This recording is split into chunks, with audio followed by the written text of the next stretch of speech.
பெங்களூருவில் அசென்சர் நிறுவனத்தில் பணிபுரிந்த ஒரு பெண் வேண்டாம் என்று சொன்னதற்காக கொலை செய்யப்பட்டார். அவரது டீன் அண்டை வீட்டுக்காரர் மூச்சு திணறடித்துக் கொன்று விபத்து போல காட்ட தீ வைத்துள்ளார். இந்த அதிர்ச்சியூட்டும் சம்பவம் குறித்து முழு விவரங்களை இப்போது பார்ப்போம். ஜனவரி 3 அன்று 34 வயதான மென்பொருள் பொறியாளர் ஷர்மிளா குஷாலப்பா பெங்களூருவின் ராமமூர்த்தி நகர் சுப்பிரமணியா லேஅவுட்டில் உள்ள தனது அடுக்குமாடி குடியிருப்பில் மர்மமான முறையில் இறந்து கிடந்தார். ஆரம்பத்தில் இது மின் கசிவு காரணமாக ஏற்பட்ட தற்செயலான தீ விபத்து மற்றும் புகை மூச்சு திணறல் மரணம் என்று கருதப்பட்டது.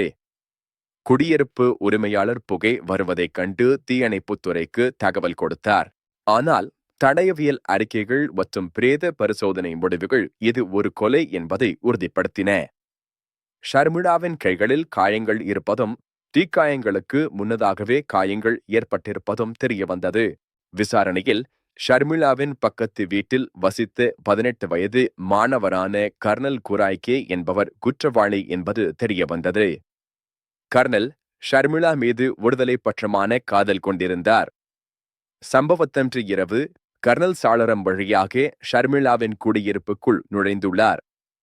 ஷர்மிளா அவரது ஆபாசமான கோரிக்கைகளை நிராகரித்து அவரை வெளியேறுமாறு சத்தம் போட்டுள்ளார். இதனால் ஆத்திரமடைந்த கர்னல் ஷர்மிளாவின் வாய் மற்றும் மூக்கை மூடி அவரை மூச்சு திணறச் செய்து மயக்கமடைய செய்துள்ளார். இந்த போராட்டத்தில் ஷர்மிளாவுக்கு காயங்கள் ஏற்பட்டுள்ளன. பின்னர் கர்னல் தனது குற்றத்தை மறைக்க முயற்சித்துள்ளார்.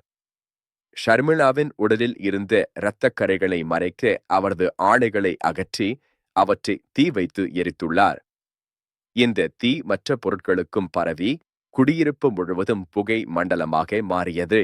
மேலும் ஷர்மிளாவின் செல்போனை திருடிவிட்டு அதே சாளரம் வழியாக தப்பிச் சென்றுள்ளார். தடயவியல் ஆதாரங்கள் மற்றும் சிசிடிவி காட்சிகள் மூலம் கர்னலை காவல்துறை அடையாளம் கண்டுள்ளது. விசாரணையின் போது அவர் தனது குற்றத்தை ஒப்புக்கொண்டார். கர்னல் மீது கொலை மற்றும் ஆதாரங்களை அழித்த பிரிவுகளின் கீழ் வழக்கு பதிவு செய்யப்பட்டு 3 நாட்கள் போலீஸ் காவலில் வைக்கப்பட்டுள்ளார். இந்த சம்பவம் பெங்களூருவில் பெரும் அதிர்ச்சியை ஏற்படுத்தியுள்ளது.